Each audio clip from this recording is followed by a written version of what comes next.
Happy New Year again to all my listeners who are coming back.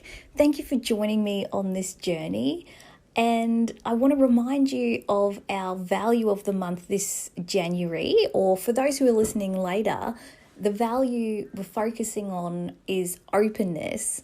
Now, that can be taken in so many ways, but I think given the year we've just had and the year we're entering, I think being open to new ways of thinking, new experiences, new thought processes is just going to be really important for everyone. So I hope that you take this value into consideration, and I just know you're going to love today's episode with Sally. She just gives so many good, tips and tricks and points, and I think so many people can relate to that corporate grind and just having to pursue something that you love. So I hope when you listen to this, you're able to really ask yourself, what am I forcing myself to do, and what possibilities can I be open to? What can I really pursue that's going to fill my bucket and that my gut is telling me to do? I think there's a lot of times where deep down inside, we know what we truly want to do and what we want, but it just seems so scary and not secure that it's hard to pursue that. So you'll today hear Sally, who's going through it and is in it. And I think sometimes you need an example to know yourself that you can actually do it. So I can't wait for you to hear today's episode. So let's get into it.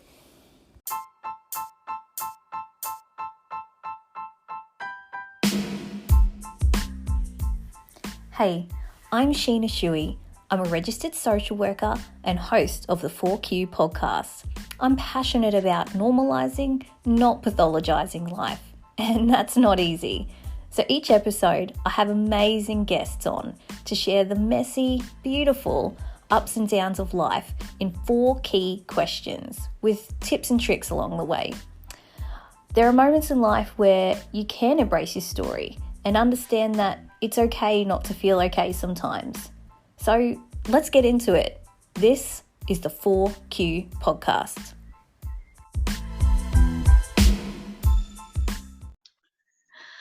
Sally, thank you so much for joining us today.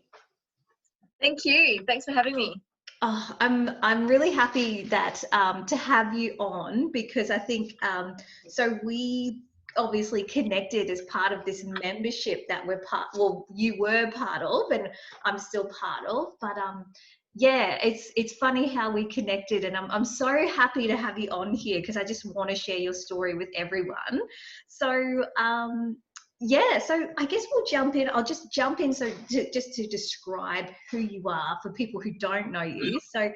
So Sally is a dynamo, actually, because she's found herself in 2 areas, so marketing and adventures. So with marketing, she's got over 15 years experience. She holds a master's in business, so integrated marketing communications, say that fast, and a mini MBA by Marketing Week with Mark Ritson.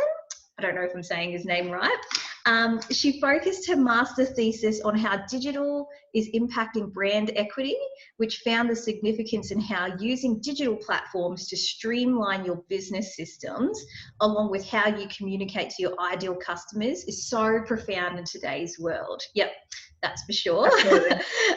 She's excited to be working with businesses to build strong strategies to ensure that they get more visitors, giving themselves more time and energy whilst delivering the results they need. So, and anybody who follows Savasana Collective knows that I'm all about time and energy being your most precious commodity. So that's ideal.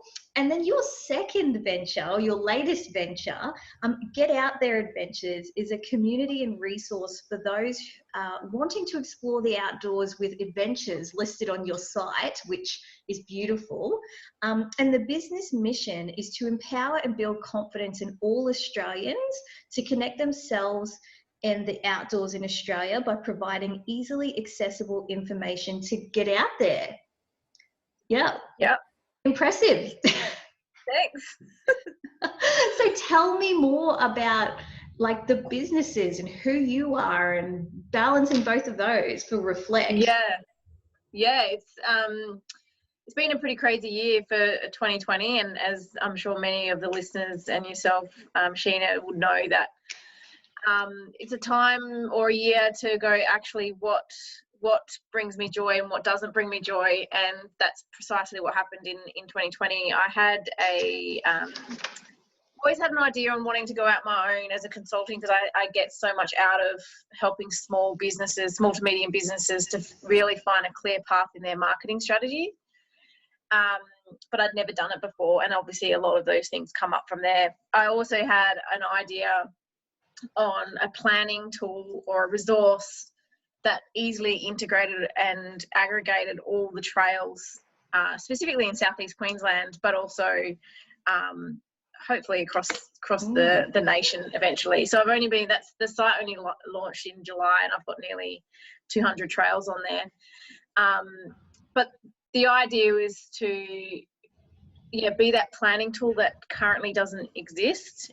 Yes, they exist individually, so national parks individually, destinations individually, but not collectively as a whole. And I just found, being in Southeast Queensland, there's so many options, and I found myself in the position where there was so many choices, and I couldn't easily find and plan to get out there. And I just, especially this year, and I've always loved outdoors and adventure and trying new things, challenging my mind, getting into the safety net that it does, that I found myself in a point where I wasn't getting out there, and how much that was impacting my health and well-being and zest for life. So, and by getting out on the trails and doing the website that I have, it's meant that I've gone adventuring every weekend. And I guess now, after the fact, well, it's still there, but after the fact, I've realised how much being connected in nature has impacted my overall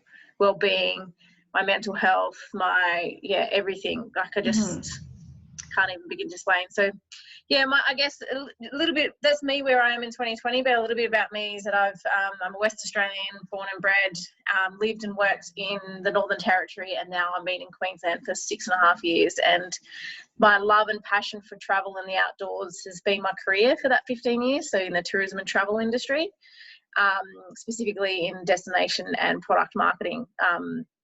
And as you mentioned, all the qualifications that I've gone and got along the way. A little bit of a lot of experience around that destination side of things, which helps in the terms of developing this planning tool, I guess. Yeah, definitely. So, and I saw that your love language is words of affirmation and physical touch, which I laugh because that's mine as well. And for those who do my relationship course, or next year when we start opening to possibly a membership, which also for those who are listening to this in January, the membership is coming, which is exciting. But yeah, those love languages are a big part, because they come out in our personality. And I've got to share this story with people who are listening. So I think you're so right about the power of being outdoors and being in nature. And so for those listening, you've got to hear this story, because so Sally and I connected sort of digitally, like online, social media, started messaging each other on Instagram and then voice messages. And Sally was doing a walk near my side of town. So I was like, okay, let's meet up. It was great. And then, I'm very big on like the walking and talking. I think it's so powerful to do that. Some of the deepest and best conversations I've had with family or friends is just going for a stroll and having those deep talks. And anyway, so I was in a weird space. I was actually hesitant about meeting up with Sally because I had a lot on my plate. I was going through a lot, but I'm like, I need to get some walking in, some exercise. So, seeing someone, great. Anyway, so I catch up with Sally and we're talking about life and love and career. And I just have this mental breakdown out of nowhere. And not out of nowhere, but like Sally really, like her presence and how similar we were brought it out of me. Now, for those listening, if you ever meet someone for the first time and they have a mental breakdown where they like just start crying and cannot stop, usually I'd be like, yo, that is red flag central, like get out of there. But because it was me, I'm like, yep, it's a hall pass, like whatever. So, but I think that it just shows the power of being outdoors and the serenity, and just, you know, it lets out the things that need to be let out of you. I think there's huge power in that. So I'm wondering now, so we've reflected a little bit on who you are and what you do. So let's go to the redefine. So for those who listen, so the redefine is about, you know, maybe new perspective or meaning in the way that you've seen things. And maybe that was like a hard moment that changed things for you. Tell me about that. Yeah, I guess I found myself in a corporate job. So up until then, I, you know, was out and about. I was traveling a lot for work. I was meeting, you know, businesses. This was when I was in the Northern Territory. And then when I came to Brisbane, I was on the search for commercial experience, which is great. So product, and I had an absolutely great time doing that. But I found myself in yet another position in the corporate world, striving for more, do, and it was just too much. I think it compounded over years of chronic stress. Of, you know, you can just imagine, for those of you that have not necessarily across the marketing world, you know, you've got big deadlines constantly. All the time, campaigns, deadlines, etc. But then compounding over the last 10 years, specifically the last 6 that I've been in big corporates, is the digital world, where it's just constant. So usually you'd go live with a marketing campaign and then you'd have a bit of a lull and then you go into the next one. But what's happening now is that you're at that consistent high level stress, and, you know, there just needs to be content, more. And if there's not, you know, majority of every single workplace that I was in, I guess businesses are still just trying to adapt to that and actually have a strategy on how they actually manage their people and time and resources to focus on certain things. And even the big corporates don't have that. And I just found you just get run into the ground on more, and constant stress and overdrive. So I think it was the straw that broke the camel's back in terms of 2020 and COVID, and another incident that I thought I'd left my previous job for was reoccurring. And it was at that point that I had to stop and reflect and go, okay, this is happening again for the 3rd time. So I've changed workplaces 3 times over 6 years, and I'm in the same position. So what am I going to do about that? And it was so chronic that I just needed to leave. So on that note, it was literally felt like jumping off that cliff and pursuing the dreams that I am pursuing. And I jumped off and I started flying.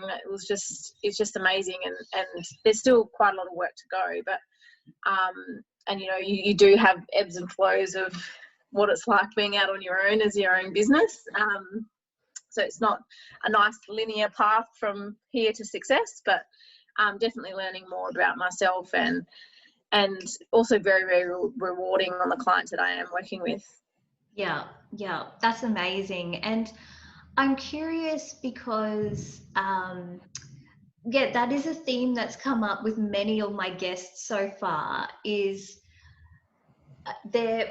I think a lot of us end up, I myself included, you get this idea of the job that you're meant to get with the qualifications that you have. Like, it's such a linear process, and you know, there's sort of elitist professions or elitist workplaces, and there is something about corporate where, you know, it's got this like, oh, you earn good money and blah blah blah, but at what cost? And I think one of the themes that keeps coming up is it just gets to a point where you just can't do it anymore and you just have to exit. But it's not easy, and some people have it in them and some people don't. So some people end up that burnt out road where, you know, they end up later in life, 50s, 60s, going, wow, I just spent a big chunk of my career doing something that I really didn't want to do, or people who, you know, try it for a few years and go, actually, I can't, even though the money's great, like I just can't. So I'm curious what you think, what characteristics or like what experiences do you think allowed you to make that jump off the cliff? Because let's be real, there are a lot of people who wouldn't have taken the jump, like, oh, I'm just going to start a business, I don't know if it's a good idea, I don't know if I have the security of that finance anymore, but I'm just going to do it anyway. Like, that's big and that's unique. So I'm curious, like, what do you think you've got in you that made you do that? Well, I think I was just put in a position where I either keep going down the path that I was going and, I don't know, develop, you know, my body was very inflamed. I was seeing a functional doctor. I still am a functional doctor at the time, and all my stress responders were peaking.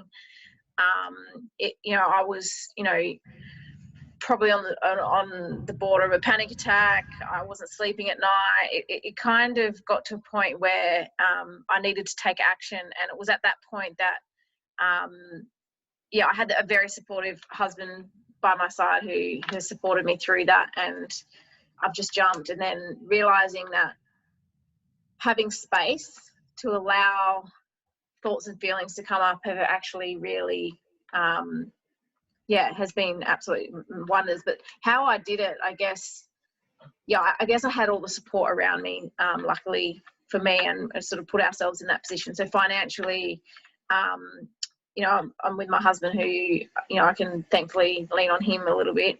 We don't have, you know, we've been in a position of not having any debt and things like that. So all of those things were in my favour in a lot of ways. So I don't want it to sort of sound like it was just an easy thing.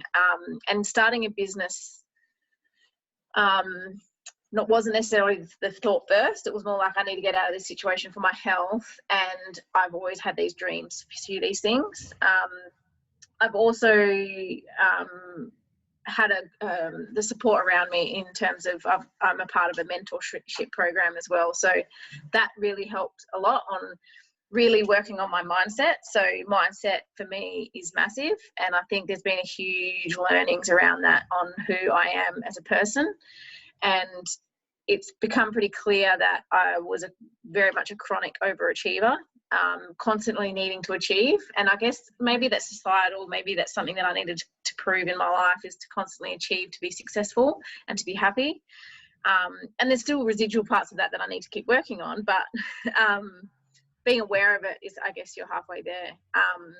And if it wasn't for making this change, I probably wouldn't have learned as much as I have over the last 6 months about myself, and what it is that really makes me happy, I guess. Yeah. And I guess the other thing, what I'm hearing is that so you left the workplace, but then you were able to listen to the whispers.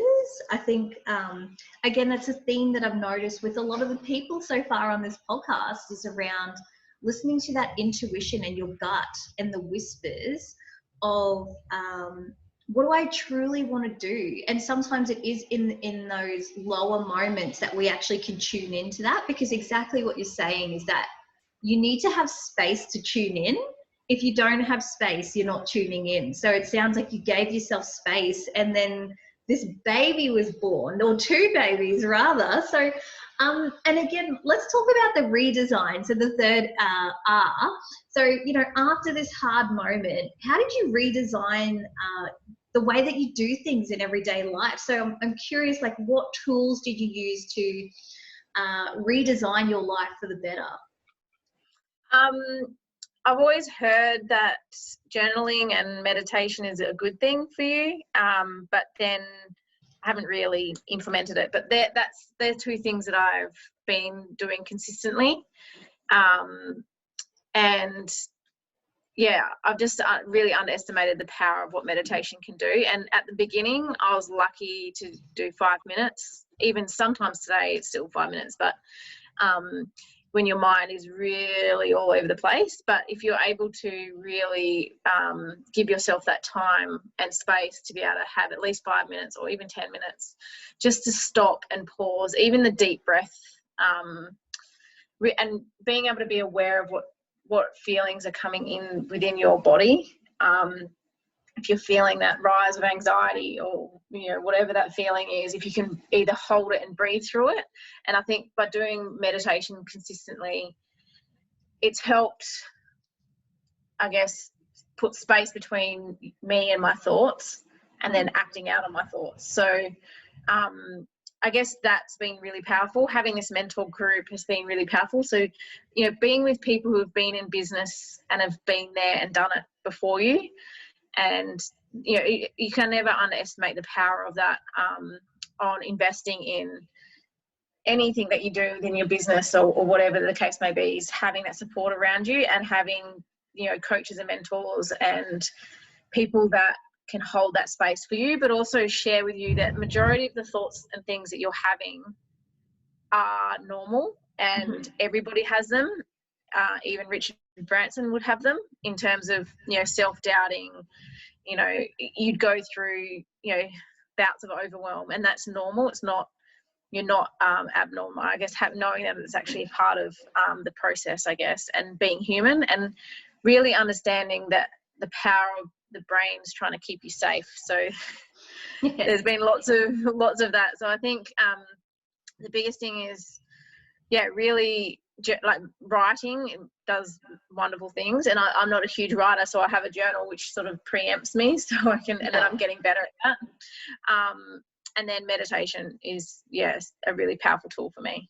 Yeah, definitely. And I'm curious about the mentorship, because so when this comes out, it will be in the early year, you know, early 2021, and we're lining up for our membership as well. And I'm sort of curious around, how did you fall into or discover that mentorship, and, you know, focusing on your mindset and investing in that area? Like, were you already on the meditation and journaling path, or did that come after you joined this sort of mentorship? I'm just curious about that journey of it, if you could share that with us. Yeah, no, that came from the mentorship program, where, you know, there's these structures and systems and things that they've sort of got within the program to help you through the process. So there's a whole heap of other programs that or like modules that we will go through as a 6-month mentorship. So not only would we come together once a week as a group and talk through things,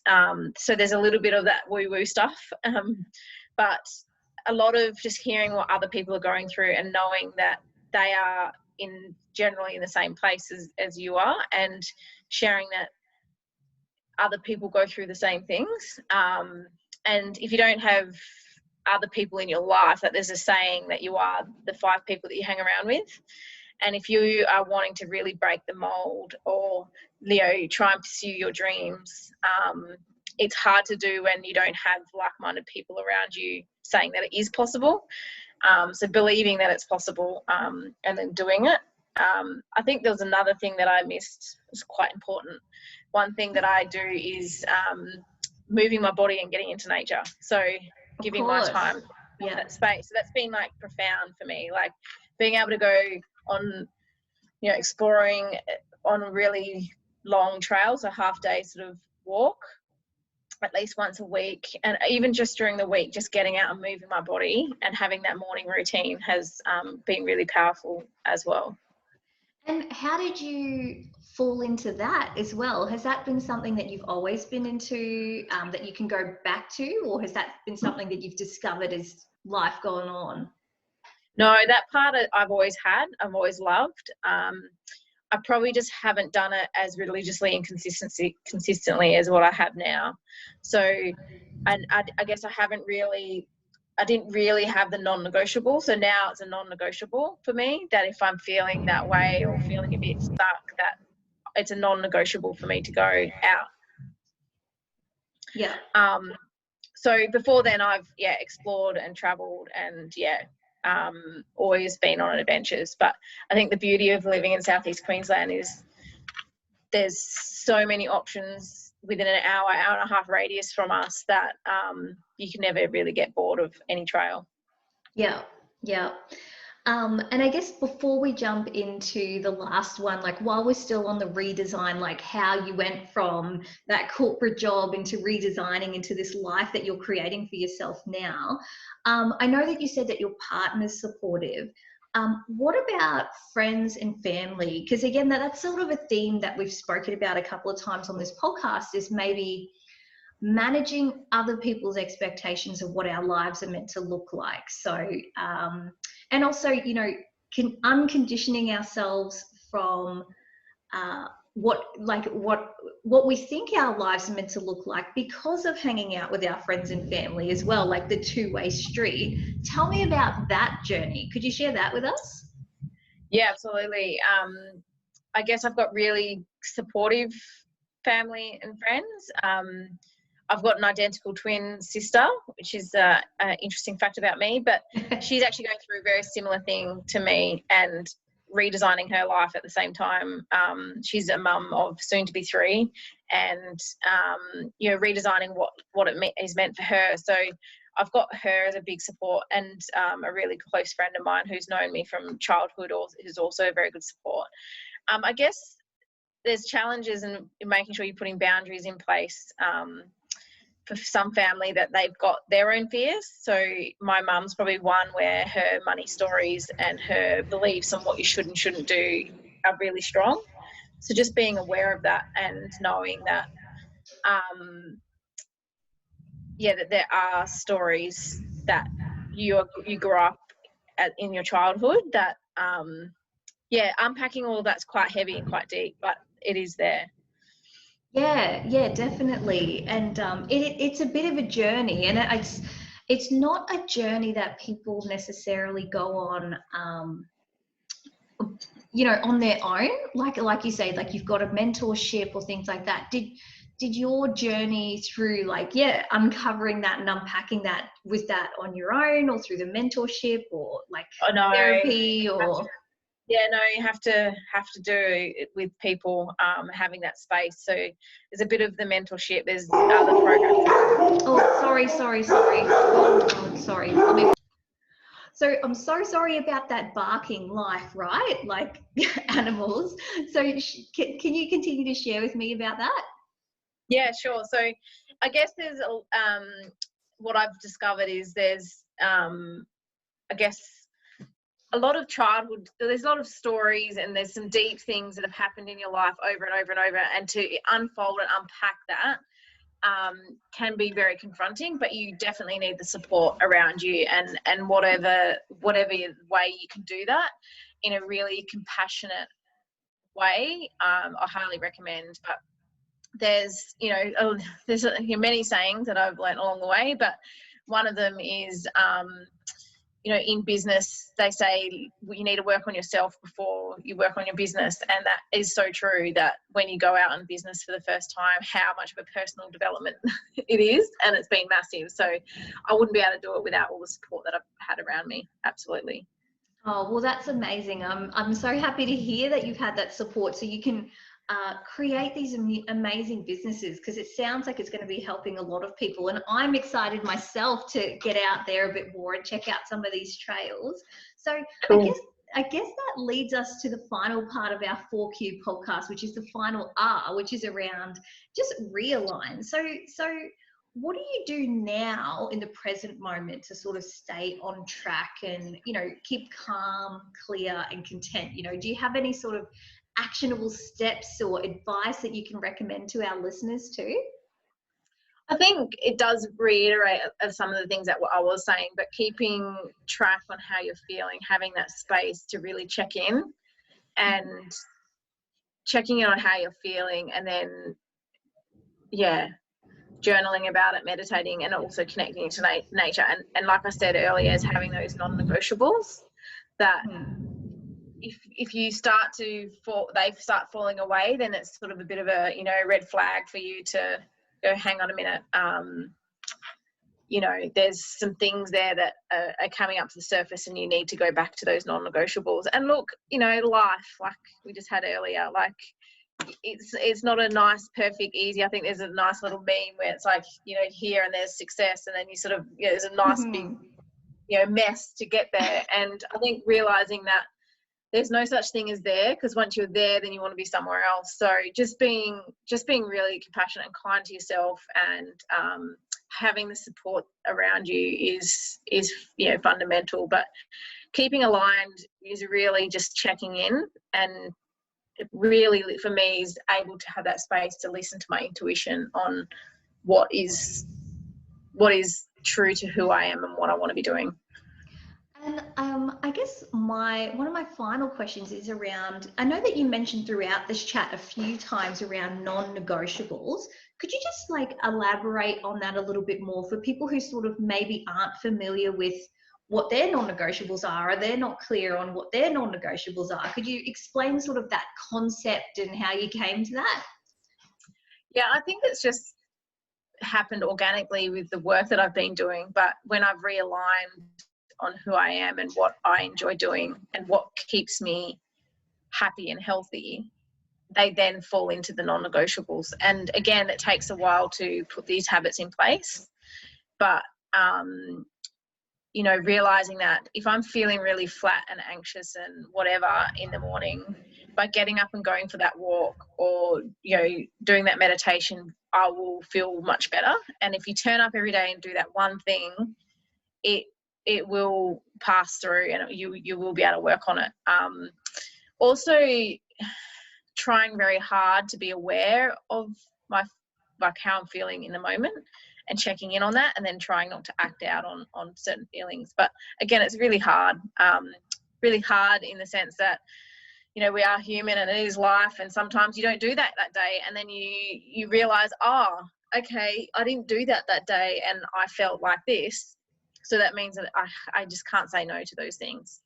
So it's just, it's a fine line, and it's constant work in progress. And to get to that point, I guess it's just being aware. And once you're in that place of being in awareness and being able to check in on yourself, then you can really put in those, oh, okay, that happened and I didn't do that thing. So there's a correlation there. So it's just then going, okay, that's a non-negotiable. I need to do that. Yeah. I think that's great. And I think everything you're saying about awareness and creating space, I think is just, really powerful. And also, creating positive habits as well. Like, I think that's what it is. It's like, this is a non-negotiable until it becomes a habit and until it becomes natural. But I guess that's what I remind a lot of the people that I work with, or, people who may become part of my community or my membership, is that when it comes to vulnerability, it's a practice. When it comes to gratitude, it's a practice. When it comes to, life and love and everything, love languages, whatever, it's a practice. Like, you're not going to get things perfect all the time, but you're always working on it and practicing it. And I think that's a really important factor, because I think sometimes we get in this thing of, I either meditate every day or I don't, or I either go for walks every day or I don't. And it's like, okay, I'm in a practice, like I'm learning how to do this thing. It's okay not to be perfect at it. And I'm going to have my times when I'm not doing it. And that's okay, because I'm learning how to incorporate this thing in my life. Yeah, I think when you're learning these new things, actually allowing yourself to actually have those missteps and not, bash yourself up about it. Go and just allow, okay, that happened. That was a bit of a roadblock on that, just a bit of a misdirection on that day, and I'll pick it up the next day. And if I don't do it that day, just being aware of it and not getting into that spiral of out of control again. Yeah, 100%. So Sally, I just feel like there's been so many little gems of wisdom. So it's going to be interesting when we do try to pull a quote for ourselves for our Instagram or socials. There's going to be a lot to choose from. So thank you so much for all of your little gems today. And I thought I'd ask, like, before we finish up today, was there any other further gems that you wanted to share with our listeners or our community? Probably, well, thanks for having me. It's been absolutely great. I think the biggest thing that I've learned this year is actually realizing when your brain is trying to keep you safe, and again, just really going, oh, that's an interesting story that I've got in my head, that I'm not enough and that I'm never going to be successful. And when you start actually listening to that, you're like, oh, that's really interesting. That's coming from I wonder where that place. And then when you've discovered a little bit more about that. But just, yeah, whenever you're trying to do something new, your brain will try and keep you safe. That's all I've come to realize, and that your brain is there to keep you safe. So you need to thank your brain, but sometimes being aware of it and then, feel the fear and do it anyway, as Brene Brown would say. But I think it's Brene Brown.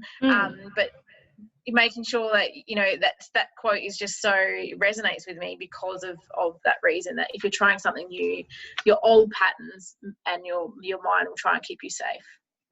100%, 100%. I think anyone who's been following me for a little while knows about the stress responses, and I talk about fight, flight, freeze, and fawn quite a lot, because we do have these default stress responses that either are learned or automatic because it's just instinct. It's part of our instinct. And it's like, yeah, nowadays in a modern society where we're not fighting off tigers and trying to save our lives, we need to remember, like, is this really helping me? So again, beautiful advice. I love that. So for anyone who's already sort of falling in love with what you're saying and what you're doing, where can they find you on socials? Like, where can we find you and connect with you? Yeah, and I guess the last thing leaving is, get out into nature. It does amazing things for you. And there's an amazing tool that's out there. I am on Get Out There Adventures on Instagram and Facebook. And getoutthereadventures.com.au is the tool to go searching for your next adventure. Awesome. Well, I'll put the links in the description for anybody who wants to find Sally and connect and follow. She's got some beautiful images. So, I'll be scrolling on Instagram, and next thing you'll see someone walking through a rainforest, and it's Sally. And there's something already calming about just seeing somebody else do it. So when you do it yourself, it's amazing. So check her out, follow her. I'm sure you'll love her as much as I do. And thank you again, and we'll connect next time. Great. Thank you, everyone. Thank you. Bye.